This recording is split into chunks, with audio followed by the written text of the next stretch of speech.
এই জুলুমের পরও কেউ দম ছিল না, যাচ্ছিল কেন? এই বলছিলাম, এটার বিষয়ে আমার মাথায় আমি 24টা কারণ পাইছি, এবং এই কারণগুলো আমাদের সামনে যারা এখন ক্ষমতায় আসবে তারাও যেন শিক্ষা গ্রহণ করে, এই কারণগুলো যেন তাদের মধ্যে না পাওয়া যায়। কারণ যেই ফেসিবাদই, যেই স্বৈরাচারই, যেই জালেমই, যেই নামেই আসুক, যেই দলের হয়েই আসুক, বাংলাদেশের তরুণ সমাজ, ছাত্র সমাজ দেখায় দিছে যে তারা এক, তাদের চেহারা এক, তাদের আন্দোলন এক। সামনেও যদি এগুলা হয়, আবার ছাত্র সমাজ রুখে দিবে ইনশাআল্লাহ। গেমস, হ্যাঁ, TikTok, YouTube, Facebook, Twitter, Google, এটা সেটা, মানে সারা দিন ডুবে ছিল এই প্রজন্ম।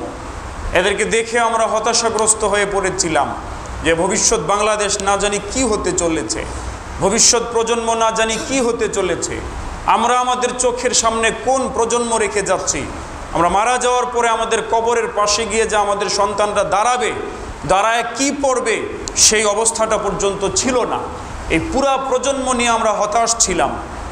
হ্যাঁ, সেই প্রজন্ম, যেই প্রজন্ম একেবারে নাবালেগ থাকতে এখন মোবাইল দেখে দেখে বড় হচ্ছিল গত 15 বছরে, সেই প্রজন্মটা দেশের জন্য, দেশের জনগণের জন্য, দেশের মানুষের অধিকারের জন্য নিজের জীবন দিয়ে ফেলাইল। এটা কি চারটিখানি কথা মনে করছেন আপনারা? আপনারা ওই ভিডিওটা আবার দেখেন, আবু সাঈদ নামের ছেলেটা কিভাবে এইভাবে দাঁড়াইছে। একটা গুলি খাওয়ার পরও সে পিছু হটে নাই, আবার এইভাবে দাঁড়াইছে। তো আরেকটা গুলি খাইছে, আবারও এইভাবে দাঁড়াইছে। আরেকটা গুলি খাওয়ার পরে যখন টিকতে পারে না, তখন বসে পড়ছে। কোন প্রজন্ম! আল্লাহু আকবার! আমার তো আশ্চর্য লাগছে এগুলা দেখার পরে, আমাদের গায়ের লোম দাঁড়ায় গেছিল। কেমন কিছু! আচ্ছা, কি হচ্ছিল? এইভাবে মেরে ফেলার পরও কেউ পিছু হচ্ছিল না।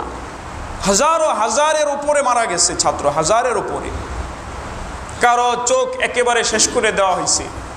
আমাদের ওলামায়ে কেরামের গৌরব, ওলামায়ে কেরামের মধ্যে খুব বড় ধরনের কাজ করছেন মাশাআল্লাহ, তার থেকে শিক্ষা দরকার। মাওলানা শেখ আহমদুল্লাহ, মাওলানা শেখ আহমদুল্লাহ তিনি এই বৈষম্য বিরোধী ছাত্র আন্দোলনে ক্ষতিগ্রস্ত ছাত্রদের জন্য 10 কোটি টাকা বাজেট করছেন সহযোগিতার জন্য। এগুলো দিতে গিয়ে তিনি এখানে গেছেন। একটা ছেলের ব্যাপারে তিনি নিজে লিখছেন যে এই ছেলেটার মুখের মধ্যে এমন অস্ত্র ব্যবহার করা হয়েছে, এই ছেলের নাক নখ এগুলা মিশা গেছে, মিশা গর্ত হয়ে গেছে। মানে এই জায়গাটা গর্ত, এই দৃশ্য দেখা যায় না। এটা দেখলে মানে খারাপ লাগবে, এই জন্য এটা ব্লার করে রাখছে, এটা দেখায় না। মানে এটা দেখলে যে কেউ ভয় পাবে। কোনো বড় মানুষও যদি আর চেহারাটা দেখে ভয় পাবে, মানে এতটুকু আর মানে খোদলা হয়ে গেছে। ট্রিটমেন্টে শুকাইছে ঘা, কিন্তু এর এই নাক নখ এগুলো নিশ্চিহ্ন হয়ে খোদলা হয়ে গেছে। এরকম জুলুম, এরকম হত্যা হাজারে হাজারে আপনারা দেখেছিলেন। এই যে বিদায়ী যে স্বরাষ্ট্রমন্ত্রী ছিল, খুব ঠান্ডা মাথার, একটা বুঝাই যাইতো যে একটা ঠান্ডা মাথার খুনি টাইপের মানুষ। কথাই কেমনে কেমনে যেন কইতো, নেশা টেশাও করতো কিনা আল্লাহ জানে, মানে কেমন যেন কথা, হ্যাঁ, চোখগুলো লাল লাল হয়ে থাকতো। এই লোকটাকে পুলিশের বড় কোনো অফিসার ভিডিও দেখায় বলতেছে, স্যার দেখেন, মুশকিল হইল গুলি করলে একটাই মরে আর ওইটাই শুধু পড়ে, ওইটাই থামে, বাকিগুলার থামে না, বাকিগুলো আবার দৌড়ে আসে। এই কথাটা সে ঠান্ডা মাথায় বলছে। অথচ একজন নাগরিকের দাম কত, একজন মুসলমানের দাম কত? আপনি কল্পনা করেন তো, ওই জায়গায় আপনার ছেলেটা ছিল, কি অবস্থা। আমরা দেখেছি একটা ছেলেটার নাম একটু লম্বা সুন্দর একটা নাম, আরবি নাম ভুলে গেছি।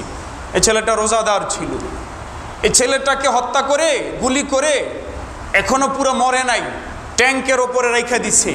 ওই ট্যাঙ্কের ওপর থেকে এরা কিভাবে শেষরায় ফেললো, এই দৃশ্য দেখা যায় না। এইভাবে মানে এগুলো তো আসলে বর্ণনা করা সম্ভব না।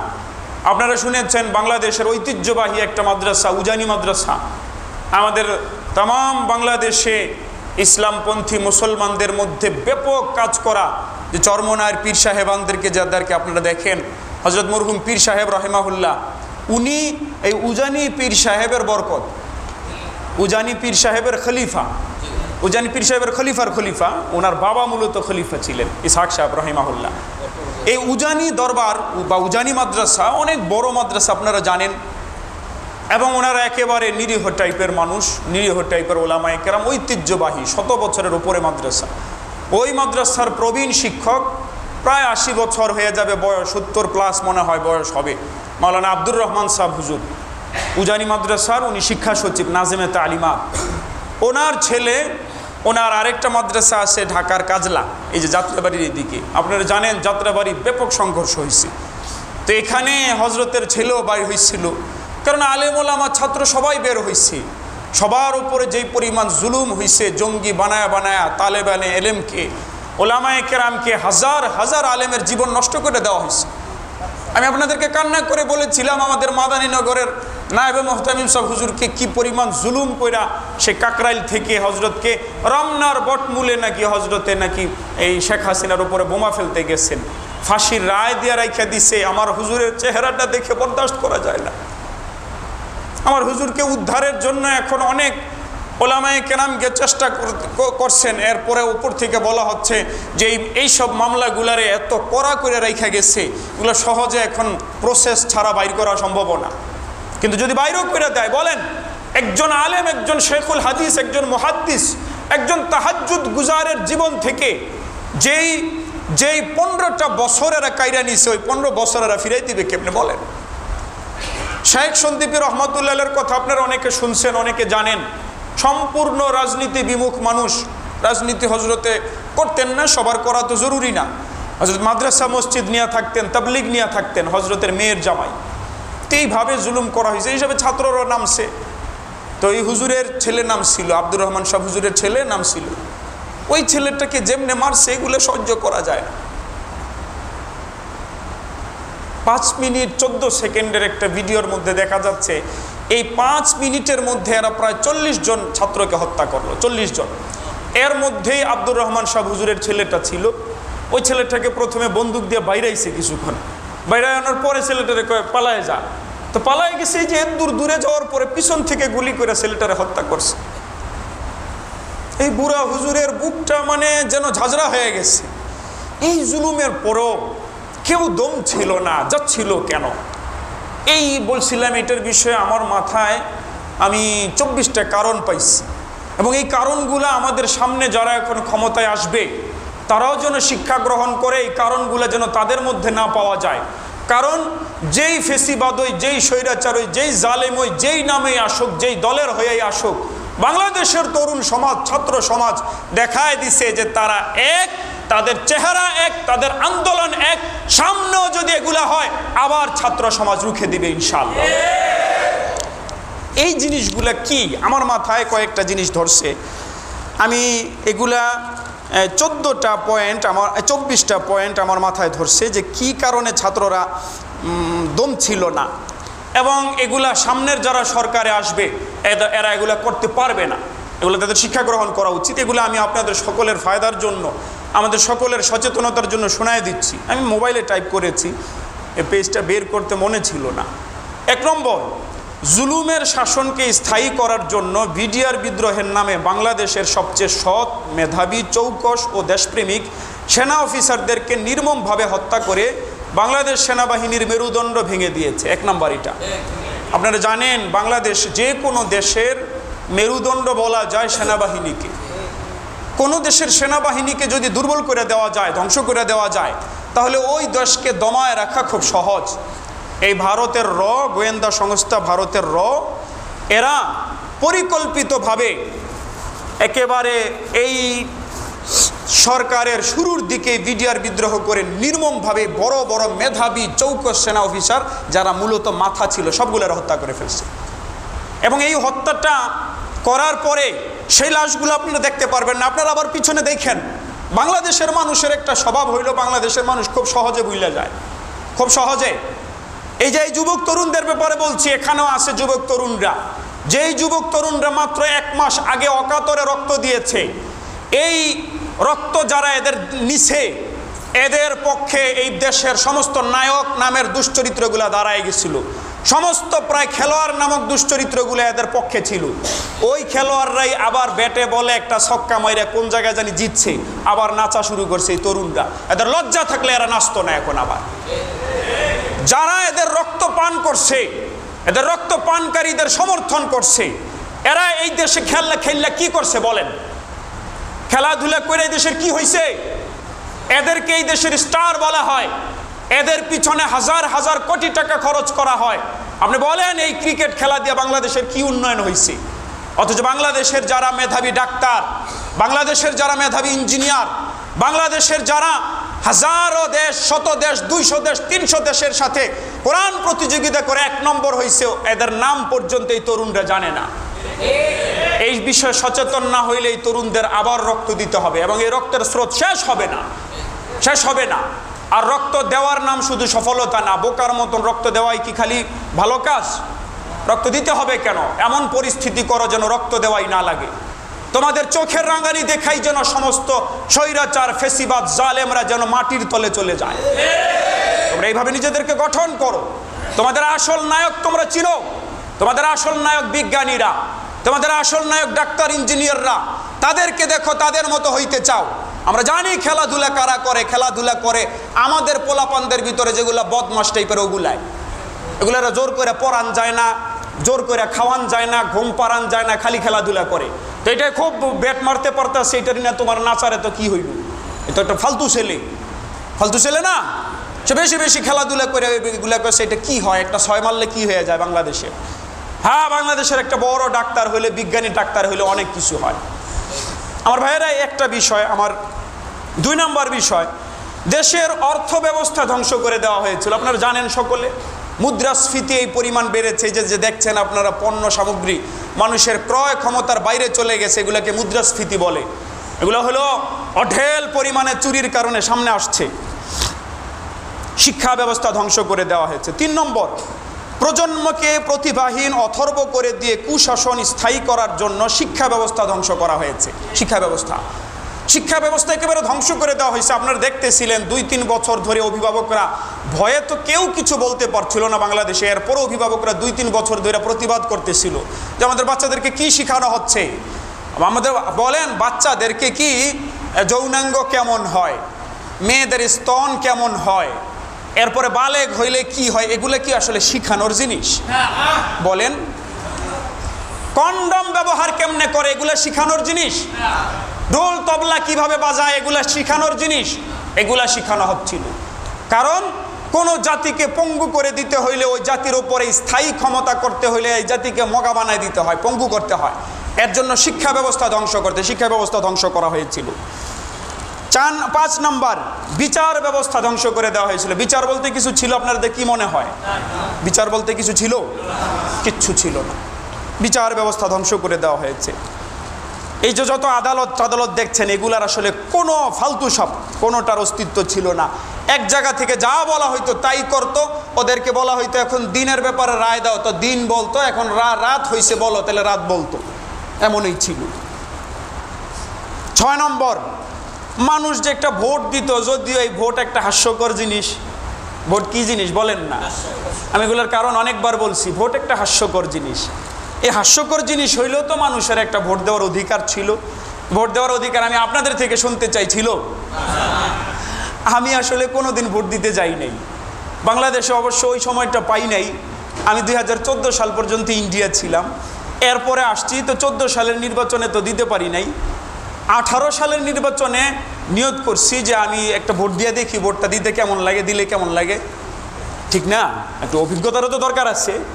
তো এমনিতে আমি ওলামায়ে কেরামের মধ্যে, বর্তমান ওলামায়ে কেরামের মধ্যে আমি মনে করি কেউ যদি ভোটে যাইতে চায়, তাহলে আমার ব্যক্তিগত এটা ডিসিশন, মত, আমি চরমনের পীর সাহেবদের যেই দল আমার মনে হয় তারা তুলনামূলক ভালো কাজ করবে, আমি তাদেরকে ভোট দিব। তা আমি তাদেরকে ভোট দিতে গেছি। গিয়ে শুনি আমার ভোটটা কেউ মেহরবানি করে দিয়ে দিচ্ছে।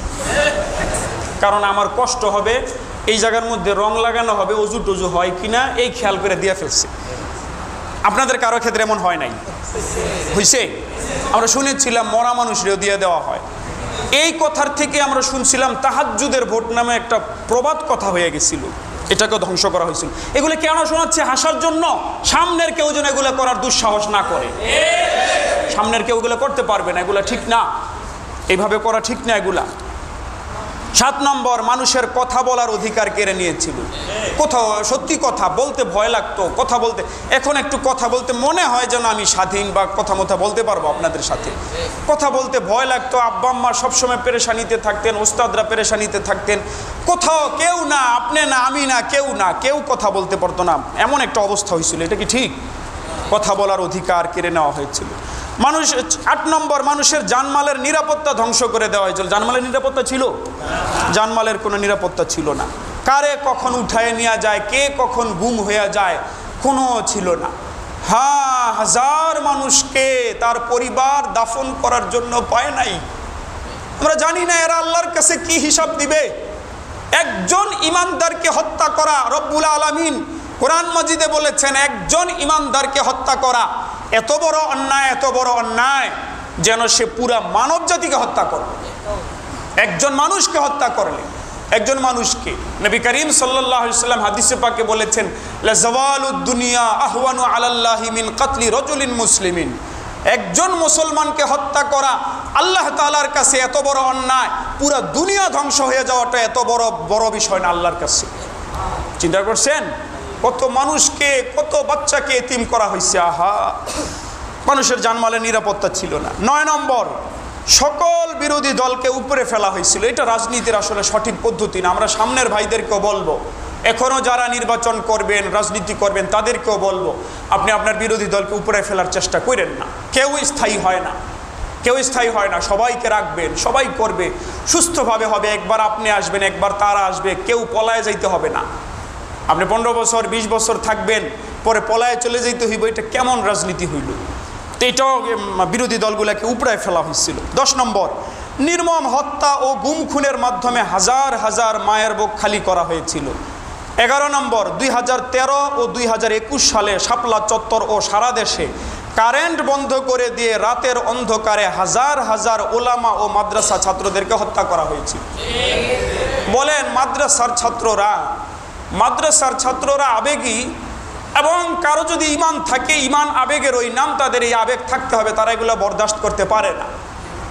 এই যে শাহবাগে যারা জমা হয়ে 13 সালে আমাদের নবীজিকে গালি দিচ্ছিল, আমি মেহরবানি করে আপনারা একটু খেয়াল করে শুনেন। আমার অনেক ভাইয়েরা এখানে আছেন যারা বিভিন্ন দলে যুক্ত আছেন, এই দল সেই দলে। আপনারা বলেন, নবীজিকে আপনাদের নবী না?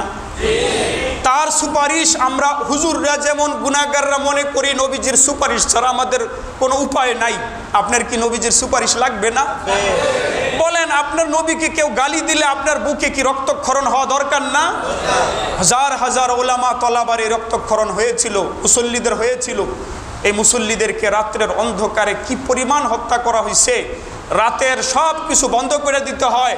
ফজরের পরে সূর্য উঠার আগে আগে অন্ধকার থাকতেই সমস্ত রোডঘাট ধুইয়া ফেলতে হয়। কেন বলেন? অন্ধকারে ধুইতে হয় কেন? কেন ধুইতে হয়? কাকরাইলের অসংখ্য মানুষ, অসংখ্য জনতা, অসংখ্য ওলামা তখন তো সাহস করে বলতে পারে না, এখন সবাই লেখালেখি করছে, বলছে।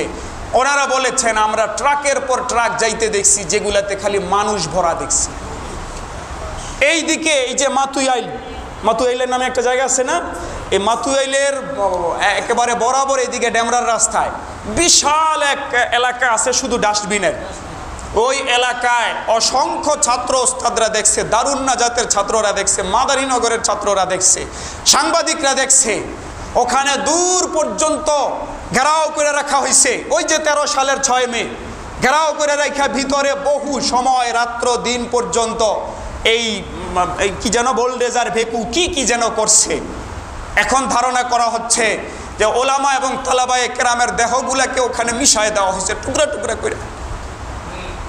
টুকরা কইরা। এবং এমন একটা ভয় সৃষ্টি করা হয়েছিল, প্রত্যেকটা ফ্যামিলিতে বলে দেওয়া হয়েছে, আমার পাশের গ্রাম নতুন ভাষাঞ্চর, ওই নতুন ভাষাঞ্চরের এক হাফেজ সাহেব গিয়ে এইভাবে মারা গেছে। দুইটা ছেলে একটা মেয়ে সম্ভবত রাইখা মারা গেছে। ওই ফ্যামিলিটা এখনো পর্যন্ত এমন ট্রমায় আছে। আমরা আলেম ওলামারা তাদের সাথে মাঝে মাঝে দেখা করতে যাই, তারা ভয়ে কথা বলতে চায় না, কিচ্ছু বলতে চায় না, কিছু বলে না, কোনো তথ্য দেয় না। তাদেরকে নিয়ে আমাদের মুন্সিগঞ্জের ওলামায়ে কেরাম সাংবাদিক সম্মেলন করতে চেয়েছিল, কিন্তু বলে যে মেহরবানি করে আমাদেরকে আর পেরেশান করেন না, আমাদেরকে কোথাও ডাইকেন না, আমরা যাব না, ভয় পায়। কি করা হয়েছে এগুলা কি বলেন? এগুলা কোনো বরদাস্তযোগ্য? ওলামা তলাবা তারা কি দাবি জানাইছিল? তারা দাবি জানাইছিল নাস্তিকদেরকে ফাঁসির রায় দেন, নাস্তিকদেরকে ধরেন, এরা আমাদের নবীজিকে কেন গালি দিবে? এরা এদের দাবি চাক, এরা কি চাইতে চায়, কিন্তু নবীজিকে কেন গালি দিবে, আম্মাজানকে কেন গালি দিবে? 2021 সালে কি হইল? 2021 সালে নরেন্দ্র মোদীকে এই দেশে প্রধান অতিথি হিসাবে আনা হইল। আচ্ছা বলেন, এই নরেন্দ্র মোদী 2000, আপনারা যারা বয়স্ক আছেন, 2002 সালে গুজরাটে সে হাজার হাজার মুসলমানকে যে হত্যা করছে, এগুলো আপনারা শোনেন নাই? এমনভাবে হত্যা করছে যেগুলো বর্ণনা করা যায় না, মুসলমান বর্ণনা করা যায় না। সেই লোকটাকেই কেন এই দেশে প্রধান অতিথি বানাইতে হবে? এরপরও গণতান্ত্রিক দেশ, ওলামা তলাবা মুসল্লির এই দাবি জানাইতে পারে যে আমরা চাই তাকে না করা হোক, একটুকুই তো। এটার জন্য সেনাবাহিনী, এই বিজিবি, বর্ডার গার্ড যেগুলা ছিল, বিডিআর, পরবর্তীতে নাম বদলানো হয়েছিল, এই হিজড়াগুলা ভারতের বাহিনীর লোকে পারে না, এই হিজড়াগুলো মায়ানমারের বাহিনীর লোকে পারে না।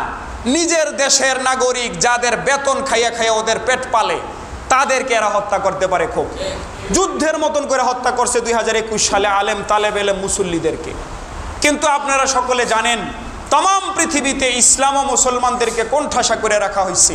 এই দুনিয়ায় রক্ত যদি সবচাইতে সস্তা হয়, সেটা হলো আলেমদের, মুসলমানদের রক্ত।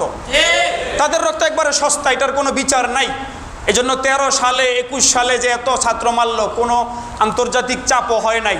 সব জায়গায় শোনাই তো আমরা জঙ্গি মারতেছি, আমরা আপনাকে পক্ষের লোক, এজন্য কিছু হয় নাই। এরা ভুল করছে, এইবারও মনে করছিল এরকমই কিছু একটা চালাই দিবে, কিন্তু এইবার কেমনে চালাইবে? এগুলোতে স্কুলের ছাত্রেরা তো নামাজ পড়ে না। এরা যেমন এদের ভার্সিটিগুলোতে লিখেছিল, কেউ দাড়ি রাখলে আরে চিহ্নিত করে রাখতে হবে, হঠাৎ করে দাড়ি রেখে দিলে সে জঙ্গি হইতে পারে। কোনো ছেলে প্রেম করে, গার্লফ্রেন্ড আছে, হঠাৎ করে ব্রেকআপ করছে, প্রেম ছাইরা দিছে, এরা সন্দেহ করতে হবে সে জঙ্গি হইতে পারে।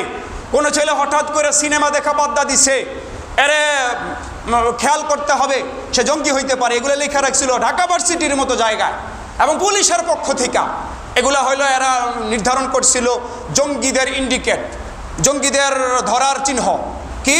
হঠাৎ করে প্রেম ছেড়ে দিছে, হঠাৎ করে গানবাদ্য ছেড়ে দিছে, হঠাৎ করে আপনার টিভি দেখা, সিনেমা দেখা ছেড়ে দিছে, তাহলে নাকি এদেরকে জঙ্গি বলতে হবে।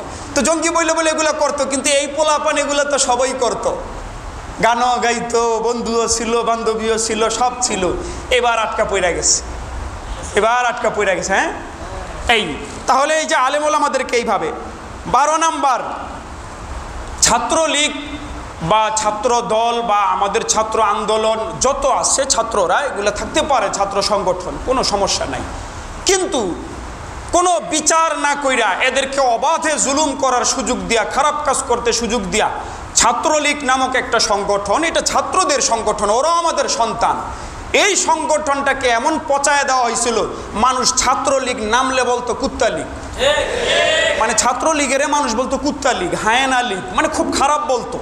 এগুলো ওপরের লোকদের দোষ, এটা এরা এদের ছেলেদের জীবন নষ্ট করে দিছে, এরা আমাদের সন্তানদের জীবন নষ্ট করে দিছে, এরা আমাদেরও সন্তান, এরা আমাদেরও ভাতিজা ছিল, ভাই ছিল। এদের মাধ্যমে ভার্সিটির হলগুলা, এদের মাধ্যমে এদের মানে রাজত্ব ছিল, ওদের কথা মোতাবেক চলা ছাড়া কেউ থাকতে পারতো না। কি টর্চার যে করতো আপনারা শুনেছেন, পিটাইতে পিটাইতে ছেলেদেরকে মেরে ফেলাইতো। একটা ক্ষতি করছে, এক দল ছাত্র জীবন, লাইফ নষ্ট করে দিচ্ছে। 13 নম্বর, বহির্বিশ্বের সমর্থন পাওয়ার জন্য, বিশেষভাবে ভারতের সমর্থন পাওয়ার জন্য এই দেশের স্বাধীনতা, সার্বভৌমত্ব, বরং বলতে গেলে এই দেশের পুরা কন্ট্রোল ভারতের হাতে তুলে দেওয়া হয়েছিল। ভারতের, আপনি দুনিয়াতে কোথাও এমন পাবেন না যে অন্য একটা দেশের ওপর দিয়া বিনামূল্যে গাড়ি চলবে, বিনামূল্যে রেল চলবে, বিনামূল্যে আপনার ট্রাকে করে জিনিসপত্র নিয়ে যাবে, তার আকাশপথ দিয়ে বিনামূল্যে যাবে, এরকম কোথাও পাবেন না। তাদের যে সমুদ্র বন্দর আছে, বিনামূল্যে এগুলা ব্যবহার করবে, কোথাও পাবেন না। কিন্তু এই দেশে হয়েছিল, এই দেশে চলছিল। আপনারা খেজুর খান না ভাইয়েরা?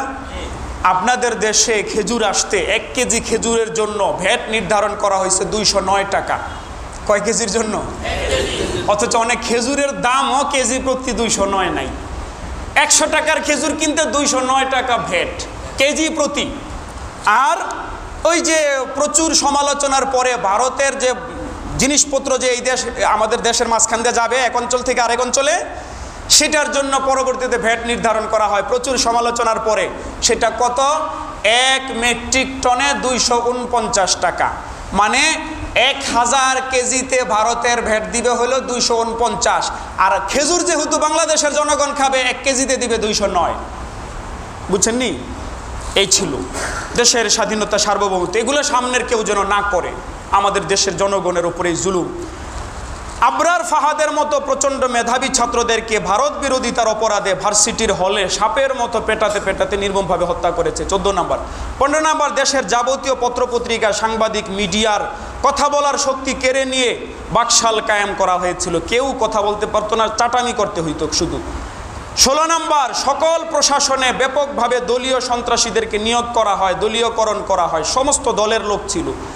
17 নম্বর, আমরা জানি যে কোনো ব্যক্তি যে কোনো দল করতে পারে। যে এখনও যে সমস্ত ভাইয়েরা এই সমস্ত দল বা বিভিন্ন দলে আছেন, আমাদের কর্তব্য হলো আমরা ততক্ষণ পর্যন্ত এই দলের সমর্থন করব যতক্ষণ পর্যন্ত এই দল জুলুম না করবে, যতক্ষণ পর্যন্ত এই দল কোরআন হাদিস বিরোধী, ইসলাম বিরোধী কাজ না করবে। যখন তারা এগুলো করবে আমরা তাদেরকে বাধা দিব। কেন বাধা দিব? কারণ বলেন, আমাদের জীবন কি এই 50-60 বছর পর্যন্ত না সামনেও আছে? আমাদের আসল জীবন মরণের পরে না? তো আমরা এই কিছুদিন কোন একটা দুশ্চরিত্র নেতার পিছনে ঘোরার জন্য যদি আমি এই দল না ছাড়ি, তাহলে আমার আখেরাত থাকবে না, বরবাদ হয়ে যাবে। অথচ আমার তো এখানেও আমি তেমন কোনো ফায়দা পাইলাম না, চামচামি করলাম, শুধু তালু চাটলাম, শুধু সিঙ্গারা পাইলাম পচা 2-1টা, মাঝে মাঝে 500 টাকা পাইলাম, এই মিছিলে গিয়া গলা ফাটাইলাম, একটুকুই তো। সারাদিন সার সার বস বস ভাই ভাই বলতে বলতে লোল ছুটাইলাম, একটুকুই তো। অথচ আমি এর মাধ্যমে আমার আখেরাত নষ্ট করে দিচ্ছি। তেমন কেউ এরকম হইতে পারে না যে আমরা আমাদের ধর্মের চাইতে আমাদের রাজনৈতিক দলকে বড় বানাই দিব, হইতে পারে? কিন্তু খুব দুঃখজনকভাবে আমরা লক্ষ্য করছিলাম বঙ্গবন্ধু, স্বাধীনতা, বঙ্গবন্ধু বা মানে বিভিন্ন এমপি মন্ত্রী বা বিশেষভাবে বঙ্গবন্ধুকেই তার ভাস্কর্য টাস্কর্য সব মিলাই ঝিলাই এমন একটা বিষয় করা হয়েছিল, এই দেশে আল্লাহ রসুলকে গালি দিলেও কিছু বলা হইতো না, কিন্তু ইশারা ইঙ্গিতে এইসব বিষয়ে কিছু বললে তার মানে একেবারে হত্যা করার মতন পর্যায় হইতো। তো এটা কিছুটা ধর্মের মতন চলে গেছিল। ধর্মীয় আলেম ওলামা মাদ্রাসার ছাত্ররাও ধর্মীয় বিষয়ে নামলেও দলের পক্ষ থেকে নির্দেশনা পাইলে এরা আলেমদেরকে হত্যা করত, মারত, মসজিদের ভিতরে ঢুকে মারত। তাহলে বোঝা গেল এরা ধর্মের চাইতে দলকে প্রাধান্য দিয়ে ফেলছিল। এটাও একটা খারাপ বিষয় ছিল, এটা কেউ করবে না, করবে না। মনে রাখতে হবে, এই দল আমাদের এমনি দল, কিন্তু আমাদের আসল পরিচয় হলো আমরা মুসলমান। কি বলেন? আসল পরিচয় কি? মুসলমান। 18 নম্বর, লক্ষ লক্ষ কোটি টাকা দুর্নীতি ও পাচারের মাধ্যমে দেশকে ভেতর থেকে খোকলা করে ফেলা হয়েছিল।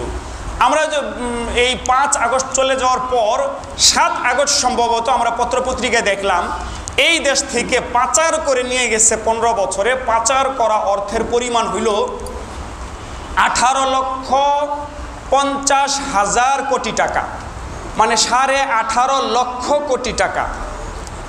আর এমনি আপনার আমাদেরকে ঋণী বানায় রাখছে কত? আমাদের উপরে ঋণ কত? আমাদের উপর ঋণ চাপায় রাখছে হলো 17,94,000 কোটি টাকা, মানে প্রায় 18 লক্ষ কোটি টাকা। তাহলে এখন এই দুইটার আপনি যুক্ত করেন, প্রায় 40 লক্ষ কোটি টাকা আপনাদের মাথার উপরে এখন আছে। এইটাই যে আপনি তেল কিনতেছেন, ডাল কিনতেছেন, এগুলো দিতেছেন, মোবাইল যে ব্যবহার করতেছেন দিতেছেন, আপনি কিন্তু নিজে কোনো ঋণই না, কিন্তু আপনার উপরে এই 40 লক্ষ কোটি টাকার ঋণের বোঝা আপনার উপরে আনুপাতিক হারে পড়ে রয়েছে। এরকম অবস্থা, এরকম করা কি ঠিক বলেন? এই যে দরবেশ না কি যেন একটা লোক আছে না, সালমান এফ রহমান, আরও কি যেন হাজার হাজার কোটি টাকা নিয়ে গেছে একই ব্যাংক থেকে। হ্যাঁ, এগুলা আবার ওই যে আমাদের শেখ হাসিনা সাহেবার ছেলে জয়, বোন শেখ রেহেনা, এরা নাকি আবার 50% নিচে প্রথম আলো পত্রিকা, পত্রপত্রিকা। এইভাবে কি মানুষের সম্পদ চুরি করে? কয় টাকা খাইয়া মরা যায় বলেন? কয় টাকা খাইয়া মরা যায় বলেন? 10,000 কোটি টাকা কেউ খাইয়া মরতে পারে? 5,000 কোটি টাকা খাইয়া মরতে পারে? 1,000 কোটি টাকা খাইয়া মরতে পারেনি মিয়া। কি কারণে এগুলা করা হচ্ছিল? 19 নম্বর, সকল ব্যাংকগুলোর নিয়ন্ত্রণ নিয়ে ইচ্ছা মতো হরিলুট চালিয়েছে। 20 নম্বর, ফলে মুদ্রাস্ফীতির মাধ্যমে মানুষের ডাল ভাত খাওয়া দুষ্কর হয়ে গিয়েছিল। 21 নম্বর, তার ওপর অসংখ্য ট্যাক্স ও চাঁদাবাজির মাধ্যমে সর্বশ্রেণীকে অতিষ্ঠ করে ফেলা হয়েছিল। ওই যে এক বুজুর্গের নাম বললাম না, আসাদুজ্জামান খান কামাল, স্বরাষ্ট্রমন্ত্রী, বুজুর্গ পিসাব। এই পিসাব শুধুমাত্র কারওয়ান বাজার থেকে, এই পত্রিকায় আসছে, কারওয়ান বাজার থেকে প্রত্যেক দিন 2.5 কোটি টাকা ট্যাক্স নিত। কয় কোটি টাকা? প্রত্যেক দিন। চিন্তা করছেন, এক বাজার থেকে। কি আল্লাহ আকবার, আল্লাহ আল্লাহ এদেরকে হেদায়েত দান করুন। 22 নম্বর, বিরোধী দলের উপরে দোষ চাপানোর জন্য বারবার হিন্দু মন্দির ও সংখ্যালঘুদের উপরে হামলা করিয়ে বিদেশি লোকদেরকে নিজের ক্ষমতা জারি রাখার যৌক্তিকতা দেখানো হচ্ছিল। অনেক মন্দির টন্দির ভাঙ্গা দিয়া এগুলা কইরা, আমি তো একবার শুনছিলাম এদিকেও কোথায় যেন জঙ্গি টঙ্গির একটা বিল্ডিংয়ের ভিতরে করা হইলো না। আহা, নিরীহ ছেলে পোলাপান। এই যে মানে ইসের আগে কুরবানির বন্ধে আমাদের আপনারা এই যে গেলে দেখবেন সাইনবোর্ডে একটা মাদ্রাসা আছে, সাইনবোর্ড মাদ্রাসা, মুফতি শফিকুল ইসলাম সাহেব। এই যে আপনাদের শেখেরচর মাদ্রাসা, শেখুল হাদিস। ও হুজুরে দেখলে আপনার মায়া লাগবে, একবারে জীর্ণ শীর্ণ, শুকনা পাতলা, রোগাক্রান্ত, অসুস্থ মানুষ, একেবারে নিরীহ টাইপের মানুষ। আমাদের মাদ্রাসার ছাত্ররা কুরবানির বন্ধ, রোজার বন্ধ, বিভিন্ন বন্ধতে বিভিন্ন প্রশিক্ষণ করে। যেমন আপনার হাতের লেখার প্রশিক্ষণ, একটা বলে খত্তে রুকা, মানে দেখতে খুব সুন্দর লাগে, আরবি এবং খুব দ্রুত লেখা যায়, এগুলো প্রশিক্ষণ দিয়ে শিখতে হয়, আরবি সুন্দর লেখা। এই লেখার একটা প্রশিক্ষণ হয় কুরবানির বন্ধে এই শফিক সাহেব হুজুরের মাদ্রাসায়। এই মাদ্রাসার ভিতরে বিভিন্ন জায়গা থেকে ছাত্ররা লেখা টেখা শিখে গেছে। তো এদের মধ্যে নিয়ম ছিল, কারো যদি প্রমোশন নিতে হয়, কিছু একটা জঙ্গি টঙ্গি দইরা দেখাইতে হয়, তাহলে প্রমোশন বাড়ে। ওদের এই প্রমোশনের জন্য এই নিরীহ তালেব এলেমদের, কত হাজার তালেব এলেমের জীবন যারা নষ্ট করছে, এখানে কতগুলা ছাত্ররে ধরলো, ধৈর্য এদেরকে গোপনে লেগে গেল গা, নিয়ে পরের দিন এদের সামনে কয়টা কিতাব, কয়টা মানে রাইফেল, এটা সেটা রাইখা রুইখা এরা জঙ্গি। এরকম জুলুম মানুষ করে। হ্যাঁ, আমরা আরেক ঘটনায় দেখছিলাম, সামনে ফাজাইল আমলও রেখে দিছি। জাহেলগুলা তো জানে না ফাজাইল আমল কি। ফাজাইল আমল হলো তবলিগের কিতাব। এটার ভিতরে তো কোনো কিছুরই নাম নাই। তবলিগ একেবারে সাদা মাটা, শুধু মোহাব্বতের আলাপ। এইটাও নাকি জঙ্গিবাদী বই। চিন্তা করছেন, আমাদের মসজিদেও আছে তো এই ফাজাইলে আমল। এরকম আল্লাহ কি যে করতেছিল। 23 নম্বর, বিশ্ববিদ্যালয়গুলোতে ধর্ম পালন ও দাড়ি টুপি হিজাবকে জঙ্গির চিহ্ন হিসাবে প্রতিষ্ঠা করে দেওয়া হয়েছিল। আপনারা শুনছিলেন বারবার, মেয়েরা হিজাব পরলে বাইর করে দেওয়া হইতো। ছেলেদের জন্য ইন্ডিকেট লেখা রাখা হয়েছিল বিভিন্ন জায়গায়, মানে সাটাইয়া যে হঠাৎ করে দাড়ি রাখলে সে জঙ্গি, টাকনুর উপরে কাপড় পরলে জঙ্গি, সালাম শুদ্ধ করে দিলে জঙ্গি। এটা শুনছিলেন না? আসসালামু আলাইকুম এমন শুদ্ধভাবে দিলেও নাকি সে জঙ্গি হইতে পারে। এরকম। 24 নম্বর, দিনী মাহফিলগুলাতে পর্যন্ত স্থানীয় দুর্নীতিবাজ পাতি নেতাদের মাধ্যমে বিভিন্ন বিধিনিষেধ, এমনকি নিষেধাজ্ঞা পর্যন্ত আরোপ করা হচ্ছিল। আপনারা দেখছিলেন, মানুষ বলেন তো, আপনারা যে যান মাহফিলে, কার বয়ান শুনতে যান? স্থানীয় তেনাগুলার। কিন্তু দেখতেন না, আপনাদেরকে বিরক্ত কইরাও বয়ান চলতো। একটা হুজুরে একটু ইশারা ইঙ্গিতে কিছু বলছে, বয়ানের মধ্যে হুজুরকে হেস্তনেস্ত করা হইতো, কোনো হুজুরকে মারতে যাওয়া হইতো, আবার অনেক জায়গা থেকে পরে এরা আবার জুতা খেয়ে যেত গা। এই যে পরিস্থিতিগুলা, এই 24টা জিনিস আমি এমনি লেখছি, এগুলো মাথায় ধরছে আমার। এগুলার মতলব এই না যে এইগুলো শুধু এরা করছে, সামনের কেউ করতে পারে। আমাদের মরহুম পীর সাহেব হুজুর একটা কথা বইলে গেছিলেন। হুজুরে বলতেন যে গু, শুনতে খারাপ শোনা যায়, হুজুর বলতেন যে গুয়ের এই পৃষ্ঠ নাপাক, ওই পৃষ্ঠ কি নাপাক। আমাদের কপাল পড়ছে বর্তমানের যত দল আছে এগুলো এরকম জিনিস, এই পিঠেরটা যেমন, এই পিঠেরটা হেমন, এই পিঠেরটা এমন, এই পিঠেরটা হেমন। আইনুদ্দিন আল আজাদ রাহেমাহুল্লাহ একজন আলেম ছিলেন, খুব দারুণ গজল গাইতেন, খুব নেককার মানুষ ছিলেন। রাস্তায় রোড অ্যাক্সিডেন্টে শহীদ হয়েছেন, মারা গেছেন। তিনি একটা দারুণ গজল লিখছিলেন। তিনি বলছিলেন, নৌকার ধানের শীষ 2 সাপের একই বিষ। এটা উনি বলছেন, আমি শুনাইলাম। শুধু নৌকার ধানের শীষ খারাপ, অন্যরা ভালো এমন না, আবার এরা আগে খারাপ কাজ করছে সামনে ভালো হবে না এমন না। আমরা একটা প্রতিজ্ঞা করব, আমরা সামনের বাংলাদেশ এগুলো চাই না, বলেন ইনশাল্লাহ। কেউ যদি করে আমরা তাদের পক্ষ নিব না, বলেন ইনশাল্লাহ। যে দলই ক্ষমতায় আসুক, আমাদের কাজ যেহেতু আমাদের কইরা খাইতে হবে, আমাদের এলাকায় আমরা সকলে মিলেমিশে থাকবো ইনশাল্লাহ। নোংরা রাজনীতি আমাদের এলাকাগুলোতে আমরা আসতে দিব না ইনশাল্লাহ। আমরা একজন আরেকজনের গায়ে হাত তুলব না ইনশাল্লাহ।